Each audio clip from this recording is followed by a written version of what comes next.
Hoje tivemos um atraso de mais ou menos 15 a 20 minutos. E me parece que esse atraso vai se prorrogar durante todo o dia, o último dia. Isso é um pouco, as pessoas estão um pouco mais relaxadas, não há problema algum nesse sentido, certo? Gostaria então de apresentar o painel de conferência Turismo e Patrimônio. O painel de conferência será presidido pela professora doutora Izaskun Álvares Quarteiro, vice-reitora de Docência e Avaliação de Qualidade da Universidade de Salamanca, e será composta por Ángel Aguirre Bastan, da Universidade de Barcelona, e o professor doutor Arthur Teodoro de Matos, dos Centros de Humanidades CHAM, das Universidades Nova de Lisboa e dos Açores. Passo a palavra então para a vice-reitora Izaskun Álvares Quarteiro.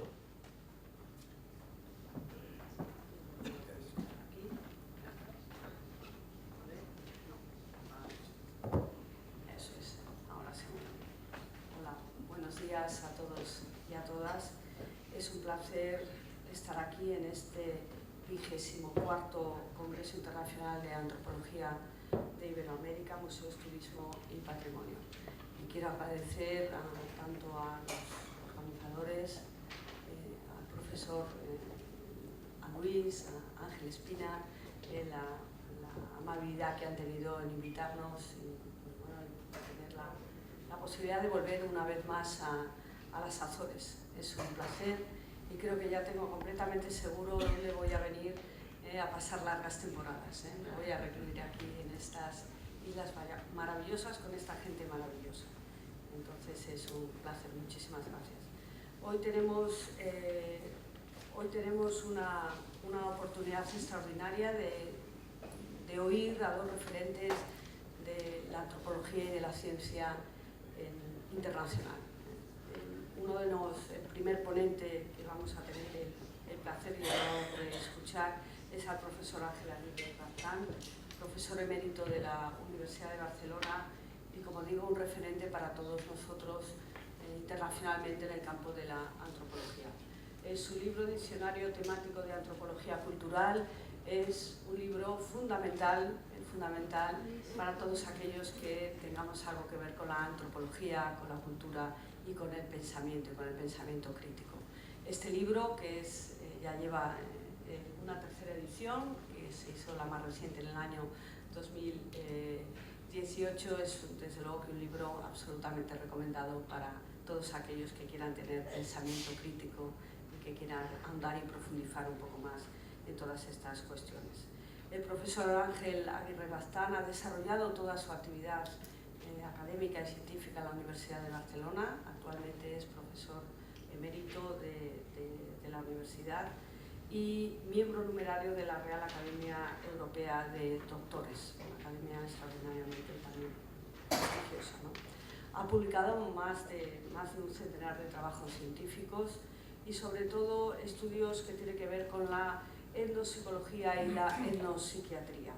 La cultura de las organizaciones, publicado en 2004, también es un texto liminar para todos nosotros. Ha sido fundador del Instituto de Antropología de Barcelona, de la Sociedad Española de Antropología Aplicada, y yo puedo afirmar que el profesor Ángel Aguirre Bastan es un hombre del Renacimiento, sobre todo por su saber, por un saber muy complejo, por un saber holístico.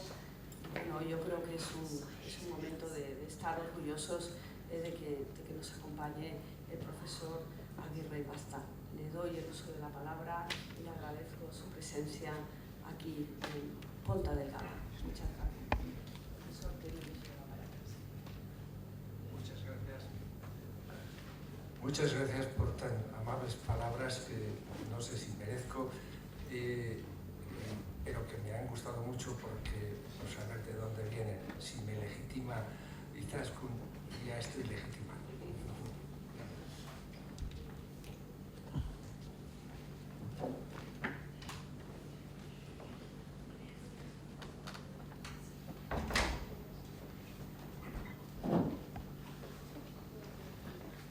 Bueno, estimados colegas congresistas, estimados organizadores del 24 Congreso Internacional de Antropología Iberoamericana, ilustrísima señora rectora de la Universidad de Salamanca, Señoras y señores, me propongo abordar en esta disertación el tema del turismo y migración, flujos nómadas en la sociedad globalizada. Y, como llevamos el tiempo justo, voy directamente a ello. En primer lugar, quisiera hacer unas consideraciones sobre la globalización. Yo he escrito, en primer lugar diremos que estamos inmersos en un proceso emergente de globalización y de hecho, como apunta Giddens, somos la primera generación mundial que tiene acceso a la era global. Ya en el 2014 abordé el tema de la mundialización y de sus consecuencias en un extenso artículo titulado Globalización y repliegue identitario, donde me hacía eco de la controversia entre el proceso de globalización y la contraofensiva localista. Ahora, en el limitado tiempo que dispongo para esta ponencia, quisiera introducir el importante tema de los flujos nómadas, en concreto el de los flujos migrantes y el de los flujos turísticos, aparentemente contradictorios pero esenciales para comprender la globalización en la que estamos inmersos.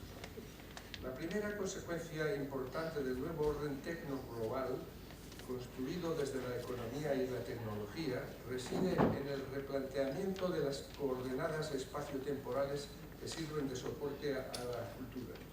Vemos cómo, a la vez que la globalización extiende sus fronteras hasta los confines mismos del planeta, la celeridad del transporte y de la comunicación telemática presentizan el tiempo. Es decir, que mientras el espacio global intenta absorber a los regionalismos monádicos, el tiempo global es vivenciado cada vez más como presencial e inmediato, lo que algunos describen como tiempo real. Pero a pesar de su pujanza dominadora, la globalización está siendo fuertemente contestada por movimientos de repliegue identitario en los que el espacio vuelve a ser presentado como el territorio tradicional que alberga y cobija a los nacidos y en nacionalidades, es decir, un nacional es una persona que ha nacido en un determinado territorio.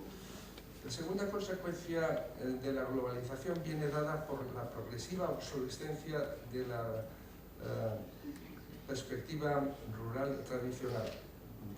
De nuevo, está surgiendo la confrontación campo-ciudad que anteriormente ya enfrentó a la cultura alemana con la civilización francesa. Así, mientras la globalización se asienta en una red interactiva de los grandes urbes mundiales, las comunidades rurales son propuestas como ejemplos de genuinos de identidad cultural. Hay que recordar, veo un poquito mal, así si me ponen un poquito mejor la luz, podré leer más rápido. Hay que recordar que los estudios etnográficos surgieron del estudio de la ruralidad aislada, tanto en los pueblos primitivos como en las comunidades campesinas. El efecto, a partir del hallazgo realizado por etnógrafos y misioneros de pueblos aislados en desiertos, valles incomunicados, zonas montañosas, selvas, islas, etc., se identificaron estas culturas locales como etnias, es decir, como lugares habitados por nativos, referencia biológica al concepto de etnia, y como culturas ancestrales, que da referencia a la tradición. Esto nos lleva a constatar que la globalización actual ha relegado el estudio de las etnias rurales en beneficio de la etnicidad de las culturas urbanas. Es decir, en una palabra, antes se estudiaban los pueblos primitivos y eran etnias, es decir, indicar biología y raza, el concepto ya precintado, y ahora se estudia las etnias, la etnicidad, es decir, uno puede pertenecer a tantas culturas cuantos grupos tienen. O sea, un habitante de una ciudad puede ser de un equipo de fútbol, de una iglesia, de lo que sea. Es decir, la etnia solamente había una para hablar de identidad. Ahora hay muchas y además hay unos elementos que, es decir, por un lado se puede decir que la etnicidad es consustancial a la ciudad y la etnia es consustancial al campo, por decirlo de alguna manera. Como tercera conclusión introductoria, dimanante de los dos anteriores, constatamos cómo en un escenario de la globalidad están surgiendo importantes flujos nómadas que convierten a la globalidad aparentemente sólida y unificada en una sociedad multicultural. Parecía que una vez conquistado el planeta por la tecnoglobalidad, al hombre solo le quedaba la sumisión al espacio rutinario y la anulación de su tiempo vital propio. Sin embargo, el espíritu del éxodo vuelve a impregnar a la sociedad actual, creando movimientos de liberación. De entre ellos, tomaremos aquí como muestra a dos importantes nomadismos, es decir, las migraciones laborales y las migraciones turísticas. Antes que nada, quisiera utilizar el concepto de utopía para clarificar esta posición. La utopía es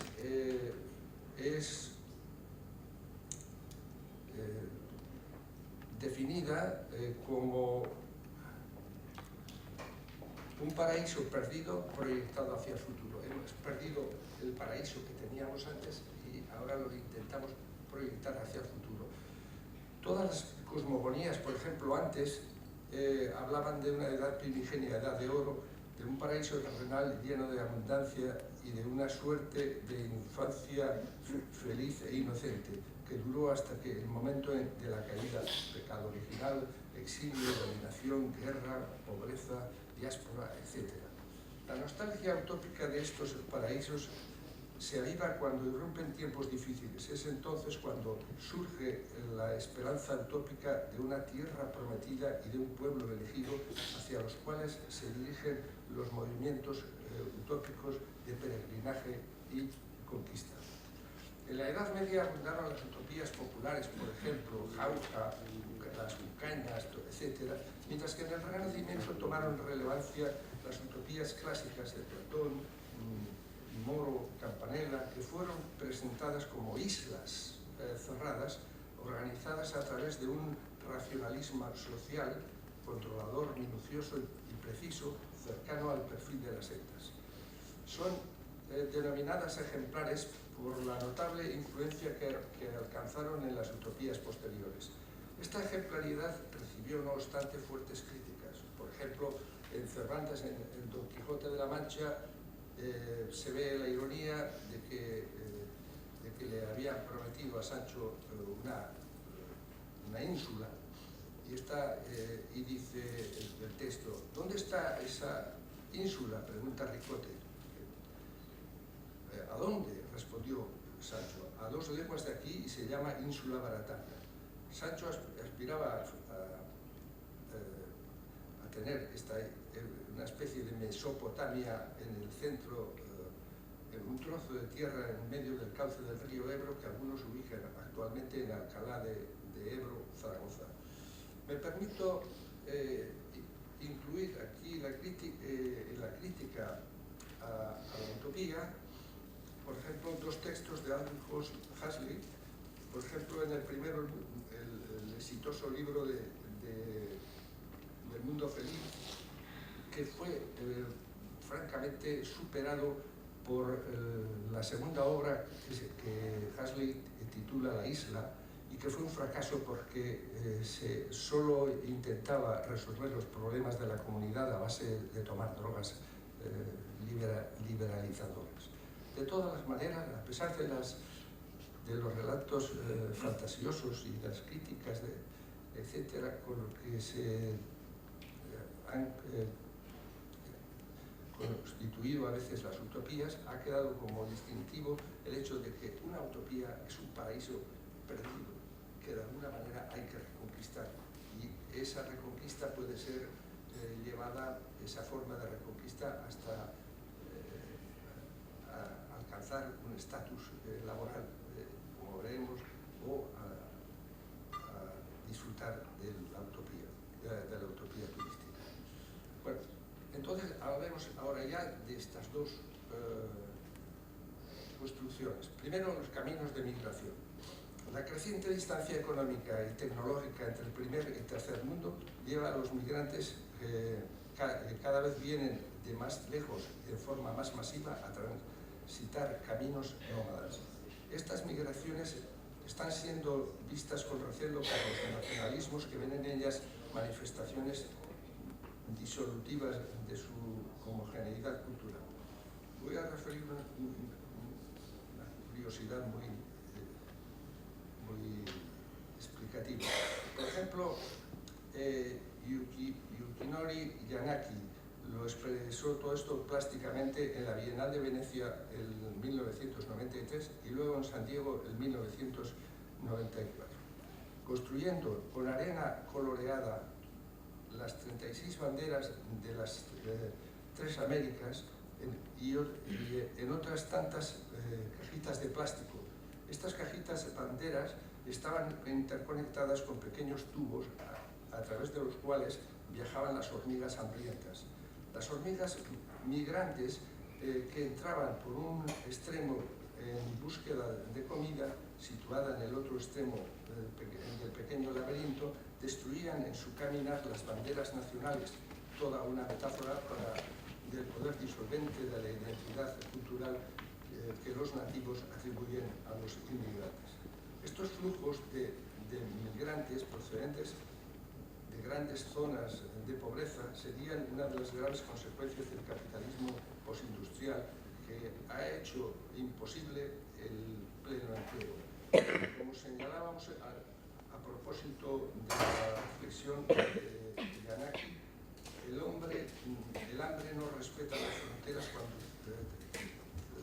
traza rutas y senderos que conducen a los inmigrantes hacia el mundo utópico urbano que se imaginaron. La migración laboral es un camino biográfico. Si me puedes dar más para. Sí.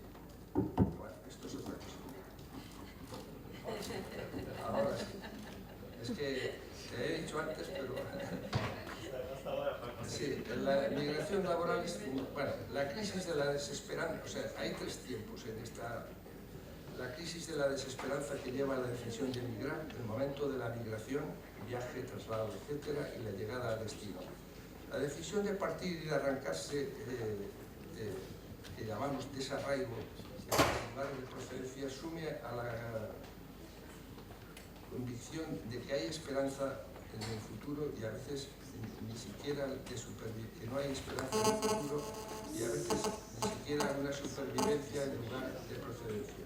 Como afirma Burke, mientras el romanticismo urbano idealizaba la vida campesina, exaltando sus virtudes, estos huían en éxodo masivo hacia la ciudad para no morir de hambre. Este desarraigo produjo grandes sufrimientos en la clase trabajadora que tuvo que dejar de trabajar con la prole familiar para formar parte del proletariado obrero. Curioso cómo se desplaza la palabra familiar a proletariado. Hasta hace algunos años, referirse a la emigración era lo mismo que embarcarse en un viaje de lejanía difícil, de difícil retorno, pero desembocaba en paraísos como Estados Unidos y Europa Occidental. Todavía este flujo es a veces incontenible por muchos muros que se despongan. Hoy las comunicaciones, el teléfono, internet, etcétera, hacen que la lejanía ya no sea tan distante y tan traumática como en otros tiempos. El destino es imaginado en primer momento como superador de las necesidades primarias para luego poder alcanzar algún tipo de trabajo que permite una mejora económica hasta la aceptación por la sociedad de los que los reciben. Pero estos sueños utópicos suelen transformarse en un destino hostil. El inmigrante es recibido en nuestro destino soñado como un intruso que destruye la homogeneidad sociocultural del país receptor. Por su condición de clase social baja y sin recursos económicos y culturales, a los inmigrantes les esperan los trabajos más bajos y peor remunerados, las viviendas más hacinadas de los barrios dormitorios urbanos, las escuelas públicas del multiculturalismo periférico, refugiándose en las comunidades de clase, reunión de los inmigrantes de la propia cultura y de la propia clase social. Por otra parte, los contextos de cosmovisión rural de los inmigrantes suelen ser culturalmente homogéneos, lo que les aporta estabilidad emocional, cultural.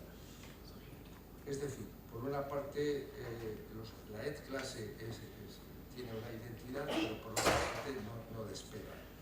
La migración comienza con una manifestación de dolor por el desarraigo, prosigue como un éxodo inmigrante hacia los países ricos de la globalización, que exhiben por televisión su estatus paradisíaco, trabajo y futuro de bienestar, del cual se sueña algún día participar. En otras palabras, en la televisión, cuando muestran esos programas al tercer mundo, lo que hacen es decir, pues, ¿cuándo podré yo ser igual? Es decir, y este es el paraíso utópico al que se refiere. Bueno, dejamos porque todos tienen que hablar. Vamos a hablar de los caminos turísticos. El turismo como flujo social de masas surge en los países industrializados como respuesta a la fatiga psíquica que genera el trabajo industrial serializado y rutinario. De la misma manera que el individuo en su ciclo vital nace, crece, se reproduce y muere, el artesano y el agricultor, por poner un par de ejemplos, proyectan, crean, ejecutan y venden el objeto manufacturado. Es decir, no hay vacaciones en las antiguas poblaciones agrícolas, era todo el ciclo vital. Pero ahora resulta que el turismo ya no se llena el turismo tradicional, sino que se tiene que referir pues,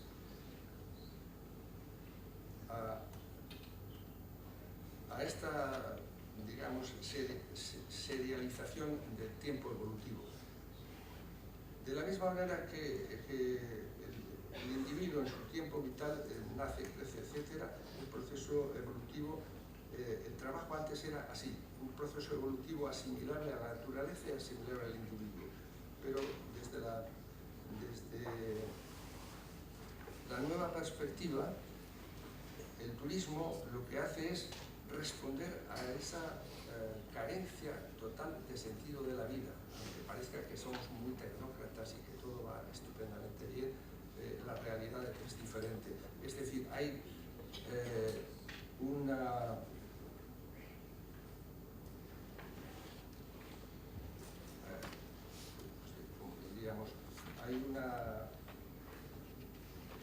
fatiga psíquica, y en esta palabra podemos meter todo lo que queráis. Es decir, Freud escribió la dificultad que había, el malestar en la cultura. Ahora estamos por el mismo camino. Bueno, entonces, el tema turístico tiene tres tiempos. El tiempo de ida, que es un peregrinaje del deseo hacia la tierra insular autoprometida, cuyo primer acto comienza con la decisión de abandonar durante un tiempo la acción laboral productora de fatiga psíquica. Vendrá después la preparación del viaje y los costes. El tiempo de ida genera un viaje de descubrimiento del paraíso utópico soñado en el cual se volverá a ser feliz. El nuevo espacio insular y el nuevo tiempo circular constituyen un nuevo mundo. Bueno, yo casi voy a acordar y ya está. Lo que quiero decir aquí es que, tomando los temas de la utopía, las dos migraciones diseñan un futuro que es o bien pleno empleo o bien posibilidades para sus hijos, etc. Y el mundo migrante lo ha entendido. Primero, ha leído la televisión, ha visto la televisión y ha visto todas esas cosas que hay en el primer mundo y no se resigna a que sus hijos estén de alguna manera ajenos a todo esto. Y por otro lado, el tema turístico, que parece que tendría las clases altas, en el fondo abarca a aquellas clases que tienen fatiga psíquica, que hoy es todos. Y aunque les parezca que no, los jóvenes también. Es decir, hay una fatiga psíquica que el hombre tiene a la que tiene que responder de alguna manera con una promesa de salir del hoyo. Bien, entonces paso esto porque si no llegamos a una conclusión. Decíamos al principio que vivimos en un nuevo orden tecnoglobal que por una parte ha extendido el espacio de dominación hacia los confines del planeta, afirmando una temporalidad que ha sido presentizada por la celeridad del transporte y la comunicación. Decíamos también que a pesar de su prepotencia dominadora, la globalización está siendo fuertemente contestada por los nacionalismos, no solo por los nacionalismos, sino por todos aquellos pequeños grupos que yo llamo monádicos. Y entonces, de alguna manera, busca un etnoterritorio al cual referirse. Por ello, cuando parecía que las posiciones globalizantes habían inmovilizado la sociedad, están surgiendo, entre otros movimientos, flujos migrantes y turísticos que nos han transformado en una sociedad nómada de búsqueda liberadora. Mientras los migrantes roturan caminos en un peregrinaje que intenta salir de la pobreza material y de la pobreza psicológica, los turistas realizan un éxodo para superar la fatiga psíquica producida por la actividad del trabajo laboral serializado y rutinario. En concreto, quería haber leído más, pero se nos ha echado el tiempo. Yo les diré una cosa. En este momento, la sociedad está perdida. No sabe dónde va. Solo se agarra a su prepotencia tecnoglobal. Es decir, y esto hace que esa prepotencia pues, sea contestada por los que no tienen nada y por los que quieren tener un mundo feliz.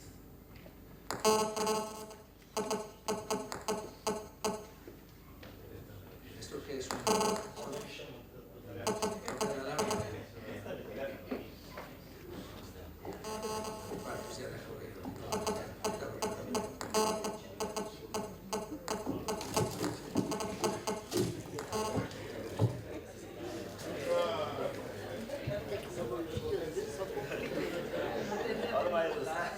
La sociedad tecnoglobal ha querido neutralizar mi posición.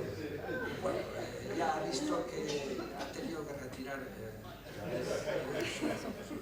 ¿Por qué? Porque en el fondo, como decíamos, hay una necesidad de dar un poco la vuelta a todo. Y los jóvenes creen que lo han conquistado todo porque les han dicho que porque tú no vales, porque tú no sabes, porque tú. Y esto al final es un cuento chino. Lo que hay que hacer es buscar identidades y saber a dónde se va. Y ser, de alguna manera, capaces de generar movimientos nómadas de liberación hacia futuros que sean interesantes y que sean respuestas a los problemas de hoy día. Muchas gracias y perdonen todas estas cosas tecnoglobales.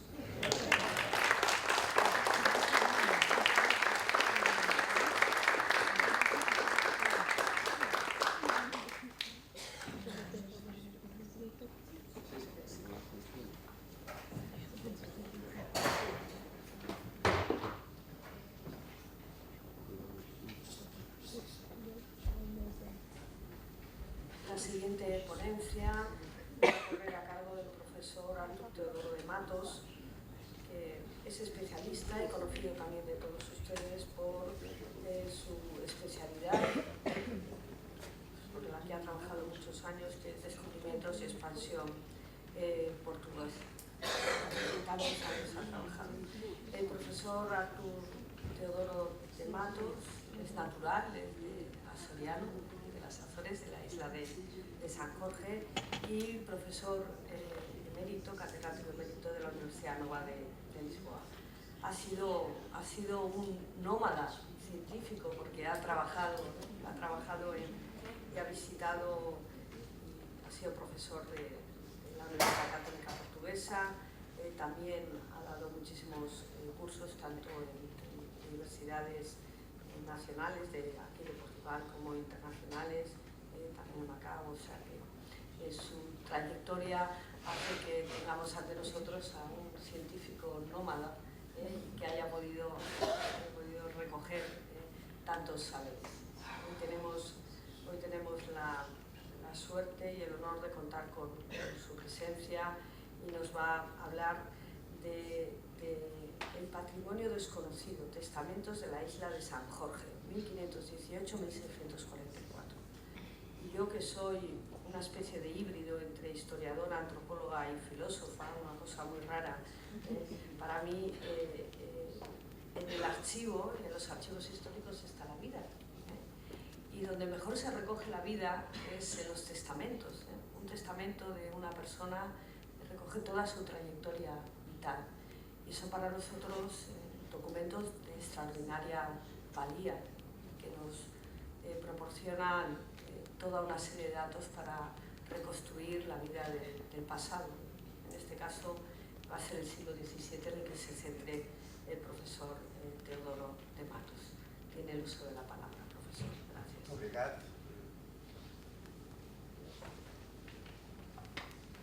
Obrigado. É um prazer poder participar deste congresso multidisciplinar, coisa que eu normalmente não estou habituado, mas devo dizer que é uma honra e com muito gosto que aqui estou presente. Agradeço ao meu amigo Luís Nilton o convite e vou passar, para não ocupar mais tempo, à minha comunicação.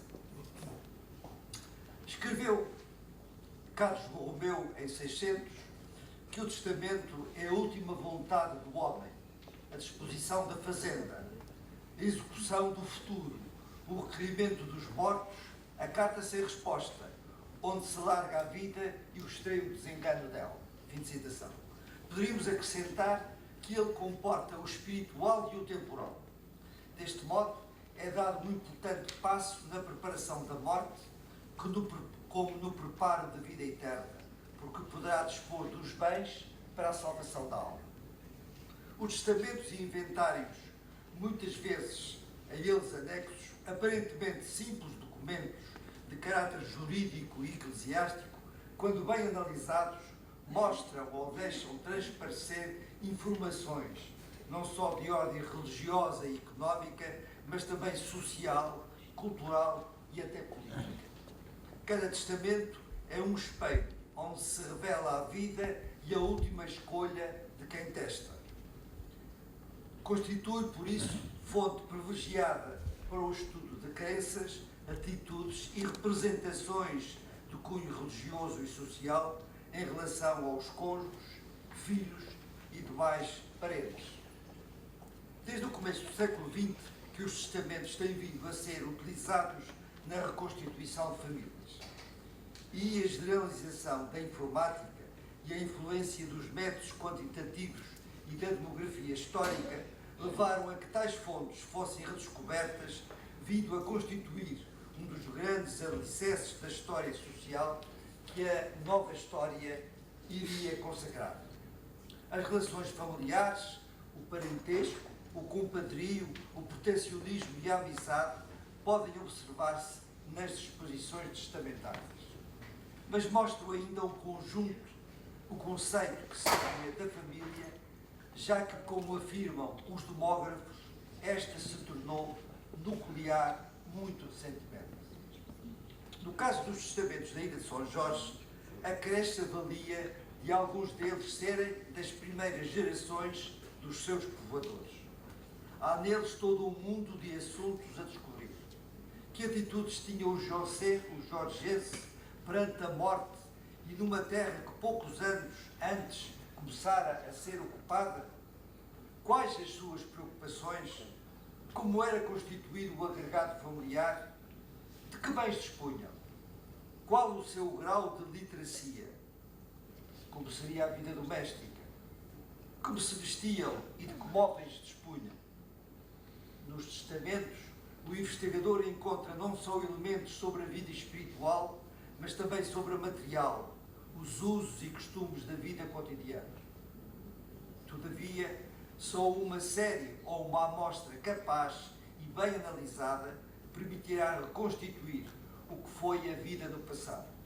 É, pois, um património rico que existe nos arquivos, nos acervos açorianos, que os preservar, estudar e difundir.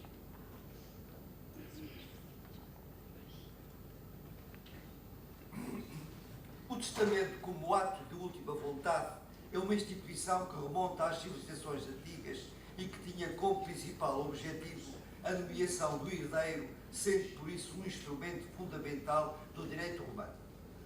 Todavia, com a queda deste império, o testamento sofrerá várias alterações ao longo dos tempos. Na Idade Média, na Baixa Idade Média, etc. No período moderno, assiste-se à divulgação do ato de atestar, correspondendo em Portugal ainda à preocupação de origem religiosa. Todavia, a complexidade do testamento no período moderno revela-nos já uma intenção diferente que estava expressa nas doações para o ânime e nas bandas dos tempos medievais. No século XVIII, a estrutura do testamento teria atingido a sua máxima complexidade. As obras de Philippe Arié, em 1975, e Michel Vauvel, em 1988, sobre o espetáculo da morte, provocaram um grande impacto. Os historiadores perceberam que até há poucos anos a morte era um dos mais importantes acontecimentos da nossa sociedade. Todavia, havia-se perdido a memória dessa tradição. A tese de João Reis, 1991, A Morte é uma Festa, veio preencher um enorme vazio bibliográfico, não só no Brasil, como até em Portugal. Ariès assinalou a importância da investigação sobre os testamentos ao escrever que esta era uma forma de cada indivíduo afirmar os seus pensamentos e certezas que ultrapassava as questões meramente de transmissão de bens. Vauvel estudou o respeito da morte e do além-túmulo, o medo e o pecado na época renascentista e como tudo isto influenciou a vida dos indivíduos naquele tempo. Em Portugal existem já vários estudos sobre esta temática. A Hermínia Vilar, Isabel Castro Pina e até nas ordenações afonsinas se orientavam os direitos da família, como também sobre parte dos testamentos que envolvem diversos aspectos das sociedades, especialmente os religiosos, a vida familiar, etc.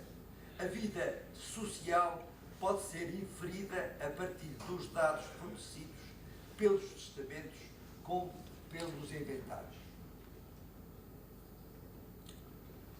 Desde finais do século XV, os núcleos de povoamento na Ilha de São Jorge iam-se formando e a sua população procurava organizar-se. O mais antigo testamento é de 1518. Velas era um concelho há menos de 2 décadas. O do Topo constituíra-se há escassos 3 anos e o da Calheta só surgirá quase 20 anos depois. Recolhemos uma amostra de cerca de 100 de testamentos oriundos de toda a ilha, cobrindo as paróquias já constituídas do Topo aos Bozais. Se há traços comuns em muitos deles, outros tantos se diferenciam porque os testadores assim os limitaram. Não esqueçamos que maioritariamente só testa quem tem haveres para o fazer e recursos materiais para impor ofícios e encargos após a morte. A título de exemplo, analisemos um dos mais antigos testamentos, o do honrado João Pires de Matos, julgo que não é meu parente, de começo quinhentista. Escudeiro da Casa Real, natural e residente na Vila Nova do Topo, no extremo norte da ilha. Porque doente, enfermo de tal doença que de todos era notório, como relata, mas sentado numa cadeira, com todo o siso, memória e entendimento que recebera, e porque desconhecedor de quando Deus seria servido de o levar desta vida presente, mandou fazer o seu último testamento, já tinha feito outros. Depois de encomendar a alma e o corpo ao Criador, a sua mãe e a todos os santos e santas do céu, indica o lugar de enterramento. Seria a capela em construção abaixo de sua casa, da invocação de São Lázaro, protetor dos leprosos, enfermos e desamparados. Não seria ele. Mas estaria ele com receio de ter contraído lepra ou similar? Se a capela não estivesse terminada à data da sua morte, teriam de a concluir, honrando o projeto por ele delineado. Estipula os atos religiosos em dia de funeral, missa cantada e ofício diante da entrega de pão, vinho e pescado, seguindo-se por mais missas e ofícios no 8º e 30º dias, primeiro aniversário e em muitas outras ocasiões. Não esquece o pagamento sob a forma de oferta, dinheiro e bens comestíveis. Estipulava ainda várias obrigações, como a de mandarem rezar o habitual trinitário de Santo Amaro, darem 4 varas de pano para a mesa de pobres, um cálice de prata de 2 marcos destinados à igreja, substituindo o destenho adquirido, além de linho e pedra de ara para o altar da nova capela. Mas advertia que todos os ofícios litúrgicos teriam de acontecer na capela onde jaziam os seus restos mortais. Os encargos poderiam ser de outra natureza. Álvaro Esteves, morador na vila, havia-se comprometido a ir por ele em peregrinação a Santiago de Compostela, o que ainda não havia cumprido. João Pires de Matos ordena que o constranjam a tal obrigação. Ana Silveira, sua mulher, talvez neta ou bisneta de Guilherme Silveira, mesmo povoadores, e o filho Diogo de Matos seriam os seus testamenteiros, deixando-os por regedores e administradores da capela instituída com a sua terça para satisfação das obrigações pós-morte. Em recompensa pelo encargo, deixam-lhe um moio de terra, mas avisam-os que uma maldição cairá sobre eles se não cumprirem os seus deveres. Se a estrutura do testamento, por ser documento jurídico, tem limitações devidas à influência dos escrivães e de outras pessoas ou religiosos, eles revelam uma parte importante da alma de quem os ditaram. No mínimo, representam algo da mentalidade de uma época com vantagem de não obedecerem a fórmulas fixas ou estereotipadas, como já referiu Cátia Matoso. O seu conteúdo traz-nos elementos relevantes para o conhecimento desta sociedade que se acabara de formar e estava em pleno período de crescimento. Mas avancemos. Que atitude tomava perante a morte? Philippe Arié, na sua obra sobre o homem diante da morte, mostra que no Ocidente católico predominou uma relação de proximidade entre vivos e mortos, período a que ele denominou de morte domesticada. Parentes, amigos e irmãos da confraria e vizinhos acompanhavam no quarto moribundo nos seus últimos momentos, enterravam-nos na igreja que frequentavam ou na capela que, para o efeito, herdaram ou construíram. Se por regra a entrega da alma a Deus abria o documento do registro das vontades do declarante, referia-se de seguida os acompanhantes à sua última morada. Os irmãos da Santa Casa, as confrarias existentes na paróquia, com as suas cruzes, mas também as de muitas outras igrejas da ilha.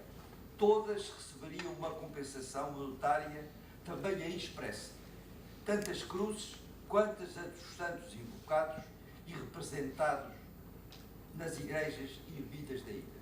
Seguiam-se os sufrágios, traduzidos em ofícios que poderiam ser de 3, 6 ou 9 lições, é o mais completo, com muitas missas, algumas delas cantadas, em datas festivas ou não. Privilegiava-se muito o Natal, e especialmente a Missa do Galo, mas também as festividades da Virgem, Santíssimo Sacramento, e especialmente a do Espírito Santo e da Santíssima Trindade, para os quais se legavam generosas terras, cujos rendimentos garantiam a manutenção de tais festas que perdurariam ao longo do tempo. Mas nem sempre as esmolas eram enumeráveis. Frequentemente eram em produtos gerados na ilha: novilhos, carneiros, trigo, cevada, vinho. Nos ofícios eram normalmente ofertados um animal vivo, normalmente de 2 anos, ou carneiro, e 2 outros diferentes produtos: trigo e vinho, cevada e vinho, etc. Muitos dos oráculos das paróquias e outros santos dos diferentes lugares eram também contemplados com esmolas na altura do funeral, fazendo-se representar no enterro com as respectivas cruzes, mas nunca eram esquecidas as confrarias. E estas eram muitas e desde muito cedo existiam na ilha. Além das do Santíssimo Sacramento, Senhora do Rosário, das Almas, por regra, os devotos de cada oráculo constituíam uma confraria, tendo-o como padroeiro. Não esqueçamos que uma das confrarias de cada paróquia ficava com os encargos fabriqueiros da igreja. Dispunha-se depois dos bens que constituíam a sua terça. Procurava-se clareza na doação e firmeza nas obrigações. É que as querelas sobre as partilhas também haviam transposto o Atlântico e acompanhado os povoadores. António Pereira Betancourt lembra os removimentos que sempre havia nas partidas e por isso queria ser muito exato no destino dos seus bens. É normal que os povoadores tenham também herdado o costume de se amortalharem com o hábito de São Francisco. Como se sabe, o santo havia deixado a vida frutuosa, faustosa, de filho de negociante, para viver pobremente. Tal mortalha representava a simplicidade cristã, atitude que ajudava a conquistar a morte serenamente. Lembre-se que o próprio Francisco de Assis deu as boas-vindas à irmã morte no seu cântico ao irmão Sol. A iconografia franciscana indica também que ele ocupava lugar destacado na escatologia cristã. Recorde-se ainda que a prioridade missionária nas ilhas pertenceu aos franciscanos, que desde muito cedo se espalharam por quase todas as ilhas açorianas. Aliás, muitos dos testadores manifestavam o desejo de se fazerem acompanhar no enterro pelos frades do convento franciscano da área de residência, fixando a esmola a dar a cada um deles como às missas que deveriam celebrar nesse e em outros dias.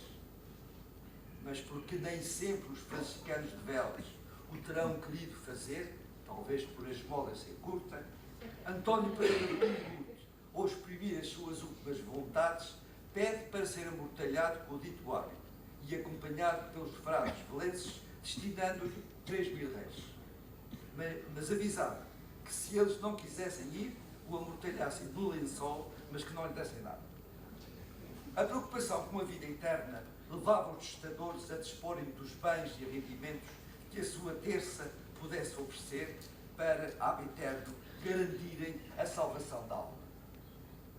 Muitos são os sufrágios traduzidos, sobretudo, em missas e ofícios executados na altura da sua morte, com mais ou menos lições, de acordo com o pedido e a quantia deixada para o seu pagamento. Os legados pios de missas, do qual o de São Gregório Magno e o Santo Amaro e o Santo Amador eram os mais frequentes, exigiam a celebração ininterrupta de dezenas de missas que, para o seu cumprimento, eram entregues a sacerdotes regulares ou outros sem obrigações paroquiais, os chamados padres misseiros. Mas as contribuições para a bula da Santa Cruzada ou a oferta de alfaias para atos litúrgicos eram habituais. Terras de pão e vinho, laranjais, casas de morada, são por regra os bens que o testador dispunha da sua terça para beneficiar cônjuge, filhos e outros parentes e serviçais do seu núcleo familiar. Impunha-lhes e aos descendentes que as viessem a herdar os sufrágios que ficariam agregados a tais bens. Mas também uma abelheira, um moinho ou uma atafona para moer o trigo e a cevada, ou até uma candeia, poderiam constituir património do lar. Raramente era permitida a sua alienação, a não ser dos bens móveis que, por não gerarem rendimento, poderiam ser vendidos. Gestos de generosidade, gratidão e amizade são sentimentos representados na doação de peças de vestuário ou de mobília, joias, adornos, relicários, escritórios, etc. As saias e os vestidos de pano da terra, de cores ou não, corpinhos de tafetá, as camisas, os mantéus e as capas de baeta, os mantos, os gibões de linho urdidos na ilha ou de fustão, mas também de tafetá alaranjado, algibetas de baeta, os saios, calções, são as mais frequentes vestimentas. Louça não identificada, cobertores, cortinados e sanefas são peças também destinadas a parentes e amigos, como cadeiras, caixas de guardar roupas ou até caixinhas pintadas, ou armas, como uma alabarda, uma rodela e um pique. Os adornos quase limitam a arcadas, um pequeno relicário, contas de pescoço e fitas de cabeça, crucifixo de prata de trazer, eram outros, ou de trazer ao pescoço, eram outros ornamentos doados. Sabemos da existência de escravos nos Açores desde sempre, usados normalmente no serviço doméstico. E se não encontramos os alforriados pelos senhores na hora da morte, estes mostram preocupação com o seu destino. São alguns deles entregues a familiares próximos. António Vaz Beirão das Velas entrega em 1599 o seu escravo a Simão, ao filho João. A mulata da casa de Catarina da Silveira, da mesma vila, será dada à sua tia Maria Trindade. Destino talvez menos feliz terá tido António da Guiné, escravo de António Pereira Betancourt, que é destinado à misericórdia de Velas para que esta o ponha em pregão. Catarina, escrava negra de sua irmã, será contemplada como um gibão da Holanda e um corpinho da mesma fazenda. Mas os testamentos também eram documentos de que se serviam os testadores para acerto de contas em termo de vida com credores e devedores. Dos bens deveriam ser pagas as dívidas e dos devedores cobrar-se-iam também, indicando-se, em muitos casos, o seu destino final. A literacia não abundaria em muitos dos testadores, já que alguns não conseguem assinar, o que não causava grande admiração. Isabel Teixeira das Velas, já viúva, estava em 1600, todavia, por não saber assinar, fê-lo a rogo o sargento-mor Amaro Soares. Mas o escrivão explica: a mulher não sabe assinar. Todavia, chega a ser preocupação e desejo de fim de vida que os filhos aprendam a ler e a escrever. Assim o manifestam António Vaz Beirão e mulher. Catarina Dias, no seu testamento, de 1629, declarando que depois de cumpridos os legados pedidos, o rendimento das terças seria para o gasto de seus filhos aprenderem a ler e a escrever. E passo a concluir. Eis uma amostragem de alguns dos assuntos que uma leitura superficial dos testamentos nos conduz. O seu conhecimento é importante e trazem perspectivas novas que muito enriquecerão a historiografia açoriana. Poderemos até recuar no tempo. Existem alguns testamentos de finais do século XV, não em São Jorge, mas, por exemplo, na Misericórdia de Ponta Delgado. A sua leitura e divulgação é tarefa a que os historiadores deverão estar atentos. Muito obrigado.